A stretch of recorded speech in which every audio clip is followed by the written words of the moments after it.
사랑하는 성도 여러분, 잘 지내고 계십니까? 네. 여러분의 삶이 정말 오늘의 찬양처럼 조금은 주님의 한 절을 닮아가고 계십니까? 정말 주님의 그 모습 하나를 조금씩 닮아가는 우리 교회가 될 수 있기를 주님의 이름으로 축원드립니다. 제 지난번 설교 때 이제 사울의 회심에 관련되어 있는 내용들을 말씀드렸었습니다. 네, 기억을 하시는 분도 계실 거고, 기억을 못 하시는 분들도 계실 것입니다. 기억을 못하는 건 너무나도 당연한 일이니까 걱정과 염려는 안 하셔도 될 것 같습니다. 사울이 이제 다메섹으로 예수 그리스도를 믿던 사람들을 잡으러 가는 길 가운데 갑자기 후련히 그가 빛 가운데 둘러싸이게 되었습니다. 그가 그곳에서 예수 그리스도를 만나게 되었고, 그가 그곳에서 예수님이 왜 박해하느냐는 질문에 그가 아무 말도 못한 채 엎드려져 있다가 이와 같은 모습으로 다메섹에 함께 갔던 사람의 손에 이끌려 들어가게 됩니다. 사도행전 9장 9절 말씀 우리 한번 같이 읽어보도록 하겠습니다. 4일 동안 보지도 못하고 먹지도 마시지도 아니하니라. 사흘이란 시간 동안에 이 사울은 먹지도 못하고 마시지도 못하고 그리고 보지도 못하는 상황 가운데 있었습니다. 이 사흘이란 시간이 어떤 시간인지는 우리가 잘 알고 있을 것입니다. 예수 그리스도께서 죽으신 지 며칠 만에 부활을 하셨죠? 사흘이었습니다. 3일이죠. 3일 만에 부활을 하셨습니다. 이 바울의 지금 이 처해 있는 모습도 마치 그 모습과 참 유사하고 비슷한 상황이었습니다. 그러나 이 모습에 대해서 하나님께서 아나니아라는 사람을 통해서 이와 같이 그 모습을 설명해 주셨습니다. 11절 말씀 우리 한번 같이 읽어보도록 하겠습니다. 주께서 이르시되 일어나 집 가라 하는 거리로 가서 유다의 집에서 다소 사람 사울이라 하는 사람을 찾으라. 그가 기도하는 중이니라. 지금 사울이 무엇을 하고 있죠? 기도를 하고 있는 상황입니다. 사실 사울은 이 예수 그리스도를 만나기 전에 하나님에 대해서는 알고 있었을지 모르겠지만 예수 그리스도를 믿는 자는 아니었습니다. 그러나 지금 이 사울이 예수 그리스도를 만나고서 지금 예수 그리스도 안에서 기도를 하고 있습니다. 정말 놀라운 일 아닙니까? 그리고 그 기도하는 예수님 중심에서 기도를 하고 있는 사울을 하나님께서는 홀로 내버려 두지 아니하셨습니다. 바로 아나니아라는 사람을 준비하셨고 그를 통해서 예수님이 그와 함께하고 계심을 전하여 주었습니다. 12절 말씀 가운데 이렇게 우리에게 말씀하고 있습니다. 그가 아나니아라 하는 사람이 들어와서 자기에게 안수하여 다시 보게 하는 것을 보았느니라 하시거늘. 사랑하는 성도 여러분, 우리는 공동체입니다. 우리는 주님의 공동체입니다. 옆에 있는 내 지체들은, 우리가 형제 자매라고 부르는 지체들은 정말 주님의 몸된 이 교회를 구성하는 귀한 하나하나의 존재들입니다. 그렇게 여러분들은 절대 혼자가 아니십니다. 여러분들이 주님 안에서 깨어서 주님 안에서 기도한다면은 여러분 홀로 기도하는 것이 아니라 여러분 옆에 함께하고 있는 나의 형제 자매가 함께 기도하고 있는 것입니다. 우리가 그렇게 함께 주님 안에서 기도하기를 원합니다. 그렇게 주님 안에서 기도할 때 때로는 우리가 주님의 응답을 듣습니다. 그 응답을 우리가 지켜보거나 바라볼 때 때로는 우리가 보고 있는 상황이나 환경, 지금에 처해 있는 나의 모습과 여러 가지 일들로 인하여서 그 일이 이루어지지 않을 것 같이 보일 때도 있습니다. 오늘 아나니아의 마음이 좀 그리하였습니다. 14절 15절 말씀에 이렇게 우리 가운데 전하여 주고 있습니다. 여기서도 주의 이름을 부르는 모든 사람의 결박한 고난을 대제사장들에게서 받았나이다 하거늘. 15절 말씀 한번 같이 읽어보도록 하겠습니다. 주께서 이르시되 가라, 이 사람은 내 이름을 이방인과 임금들과 이스라엘 자손들에게 전하기 위하여 택한 나의 그릇이라. 아나니아 염려는 당연합니다. 지금 사울이란 사람은 자신들을 예수 그리스도를 믿고 있는 제자들을 잡으러 온 사람입니다. 그가 지금 왔다는 소식을 들었는데 그가 어떤 모습으로 있는지는 아나니아는 실제로 눈으로 보지 못하였습니다. 그렇기에 그가 나를 잡으면 어떻게 하나 하는 현실적 상황의 염려를 가지는 것은 당연합니다. 근데 하나님께서 그에게 말씀하시기를 주께서 이르시되 가라, 이 사람은 이방 민족을 위하여 택한 나의 그릇이다라고 말씀하여 주십니다. 그것에 아나니아는 바로 즉시 순종하여서 그 상황과 환경을 뛰어넘어서 그 사울을 향해 나아갑니다. 그리고 우리가 알고 있다시피 사울은 정말 예수 그리스도의 복음에 있어서 오늘 하나님이 약속하신 그 말씀 그대로 그 누구보다 가장 귀하게 쓰임을 받은 한 사람이 됩니다. 아나니아란 사람의 순종으로 인하여서, 그리고 사울과 그리고 아나니아의 기도를 통하여서 오늘 또다시 기도하는 한 명의 사람이 등장을 합니다. 그 사람의 시대적 배경, 그 사람의 상황적 배경은 이와 같은 것이다라고 오늘 말씀 가운데 우리에게 전하여주고 있습니다. 1절입니다. 가이사랴에 고넬료라 하는 사람이 있으니 이달리아 부대라 하는 군대의 백부장이라. 가이사랴는 지역, 이제 이스라엘의 좀 북쪽에 있는 지역입니다. 그래서 고넬료라는 사람이 있었는데 이 사람은 이달리아라는 부대, 로마의 한 부대 중에 있는 군대의 무엇이라고요? 백부장입니다. 로마인 중에 로마인이며 이방인 중에 이방인인 것을 그의 모습, 이 상황을 통해서 전하여 주고 있습니다. 그러나 이 사람은 참 신기하게도 어떤 이유였었는지 모르겠지만 하나님을 경외하고 하나님을 믿는 자였습니다. 2절 말씀 우리 한번 같이 읽어보도록 하겠습니다. 그가 경건하여 온 지방과 더불어 하나님을 경외하며 백성을 많이 구제하고 하나님께 항상 기도하더니. 이방인이었던 이 사람은 어떤 이유였는지 모르겠지만 지금 하나님을 알고 믿고 하나님을 경외하는 자였습니다. 그렇기에 그가 경건한 생활을 하였고 자신뿐만 아니라 온 지방과 더불어 하나님을 경외하여서 많은 백성을 구제하였고 그리고 날마다 항상 하나님께 기도하는 자였습니다. 이 고넬료라는 사람이 오늘 또한 그 항상 기도하는 그 기도를 따라서 이렇게 기도합니다. 3절 말씀입니다. 하루는 제 9시쯤 되어 환상 중에 밝히 봄에 하나님의 사자가 들어와 이르되 고넬료야 하니. 어느 날 이 고넬료가 9시쯤에 환상 중에 기도하는 중에 환상 중에서 하나님께서 그에게 찾아오셔서 고넬료를 부르십니다. 그러자 고넬료가 이렇게 행동을 합니다. 그리고 하나님께서 그에게 이런 말씀들을 전하여 주십니다. 4절, 6절입니다. 고넬료가 주목하여 보고 두려워 이르되 주여 무슨 일이니까? 천사가 이르되 내 기도와 구제가 하나님 앞에 상달되어 기억하신 바 되었으니 내가 지금 사람들을 요바에 보내어 베드로라 하는 시몬을 청하라. 6절 말씀 우리 한번 같이 읽어보도록 하겠습니다. 그는 무두장이 시몬의 집에 유숙하니 그 집은 해변에 있다 하더라. 고넬료는 하나님을 믿는 사람이었습니다. 하지만 그는 예수 그리스도를 믿는 사람은 아니었습니다. 베드로는 누구이지요? 예수 그리스도를 믿는 예수님의 제자입니다. 우리가 흔히 예수님의 수제자라고 불리는 사람입니다. 이 지금 고넬료에게 하나님의 천사가 나타나서 하나님께서 그에게 말하기를 너의 기도와 구제가 하나님 앞에 상달되어 기억하신 바 되었다라고 말씀하시고 한 번도 본 적도 없고 어찌 보면은 들은 적도 없었던 그 사람을 만나기 위해 그가 있는 장소를 정말 명확하게도 알려주십니다. 요빠, 이 사람이 있었던 가이사랴보다 조금은 남쪽에 있는 곳이고 둘 다 해변에 있는 도시입니다.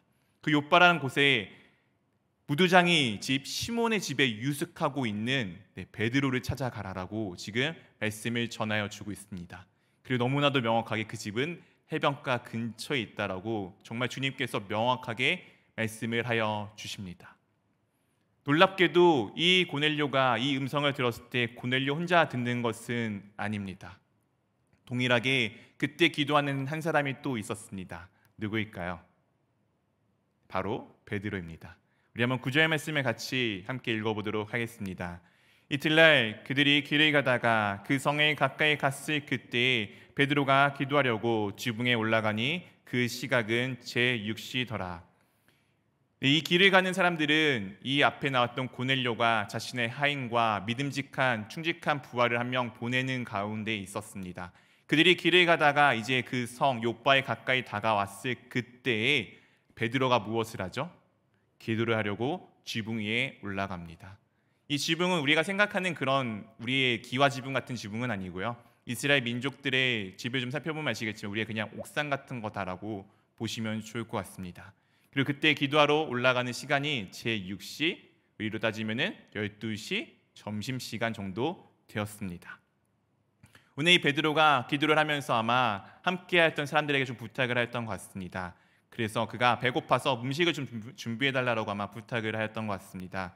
10절 11절 가운데 우리 가운데 이렇게 말씀해 주고 있습니다. 그가 시장하여 먹고자 하매 사람들이 준비할 때에 황홀한 중에 11절 함께 읽어보도록 하겠습니다. 하늘이 열리며 한 그릇이 내려오는 것을 보니 큰 보자기 같고 뇌기를 메어 땅에 들이웠더라.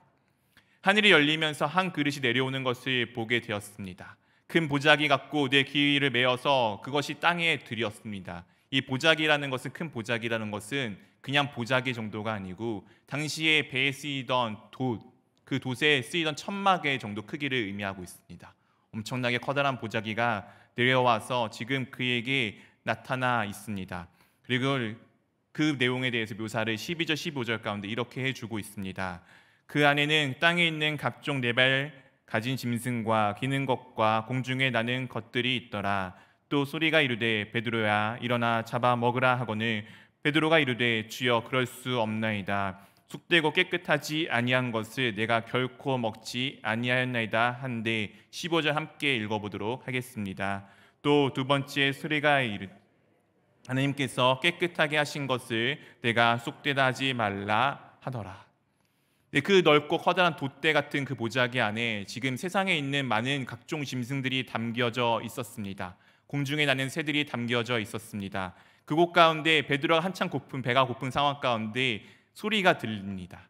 그것을 잡아 먹으라.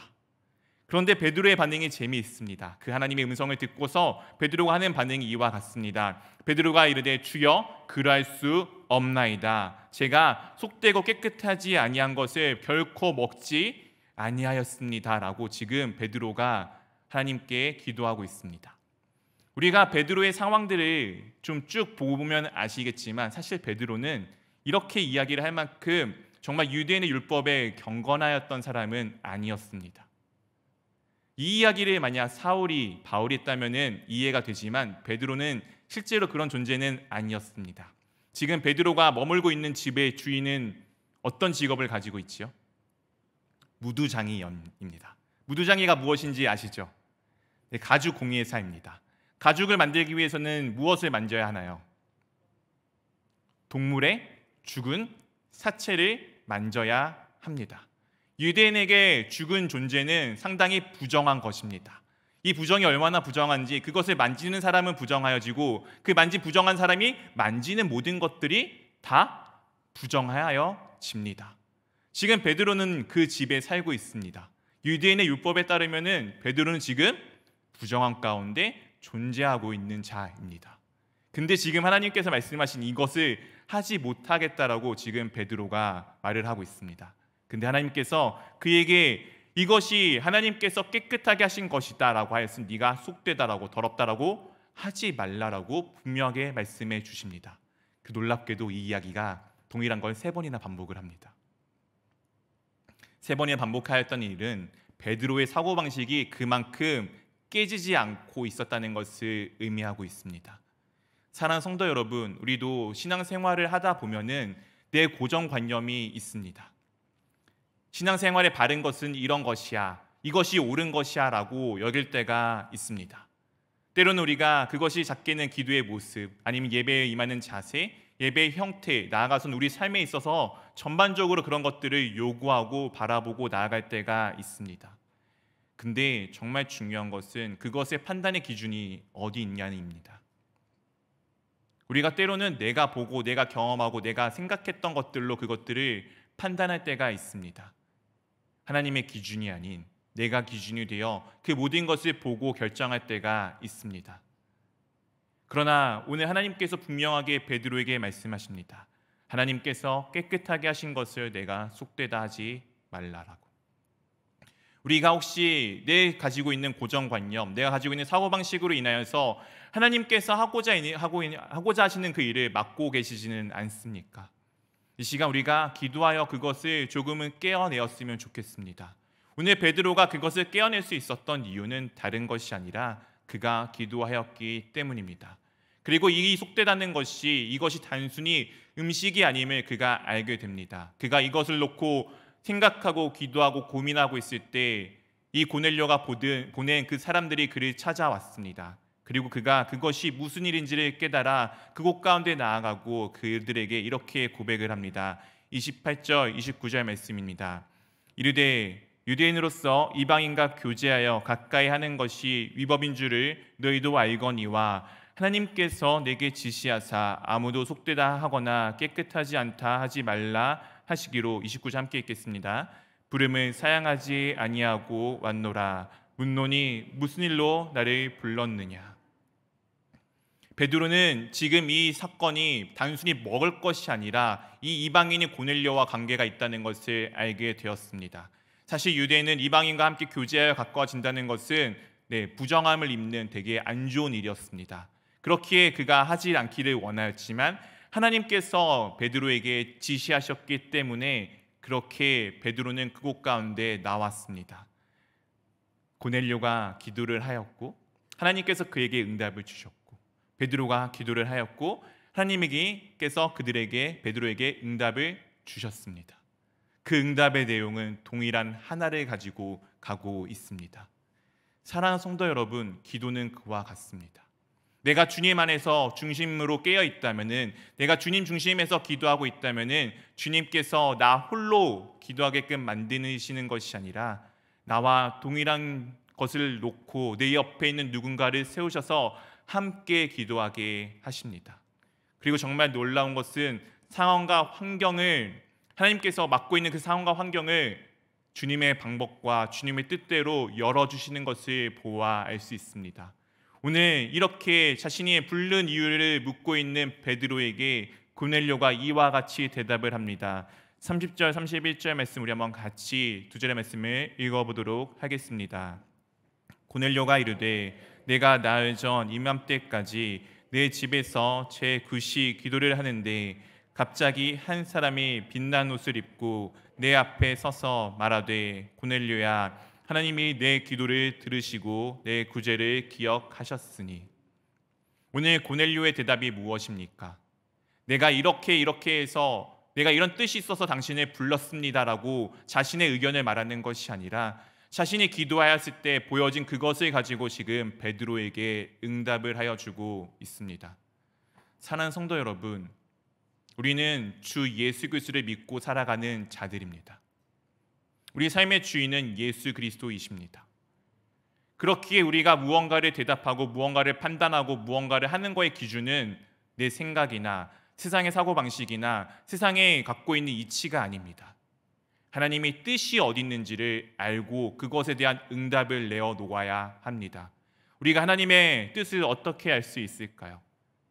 그것은 다른 것이 아니라 우리가 주님 안에서 깨어서 주님 앞에서 기도할 그때에 우리가 주님의 뜻을 알게 됩니다.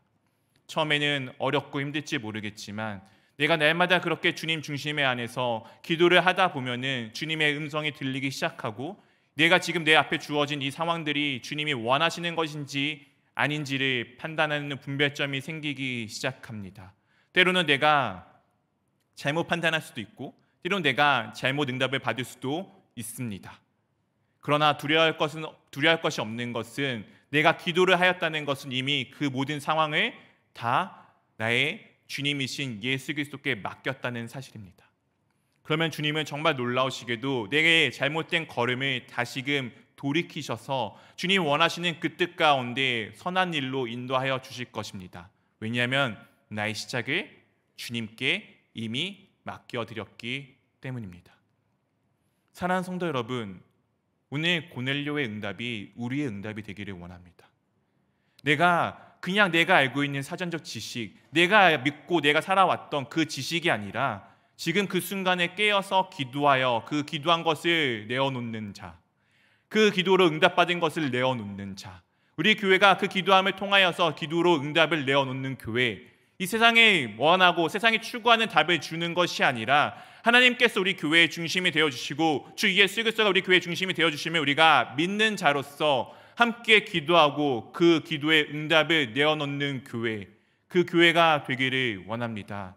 오늘 고넬료의 이야기를 통해서 우리가 볼 것은 우리가 혼자 기도하는 것이 아닌 함께 기도하는 자이며, 우리가 함께 기도할 때 주님은 우리 가운데 함께하고 계시고 그 동일한 기도 제목을 우리가 놓고 나아갈 때 세상의 환경과 그 모든 상관들을 하나님께서 다 본인의 뜻대로 열어주사 그 일을 행하게끔 만들어주심을 경험하는, 정말 그런 귀한 경험을 해나가는 우리 교회가 될 수 있기를 주님의 이름으로 축원드립니다.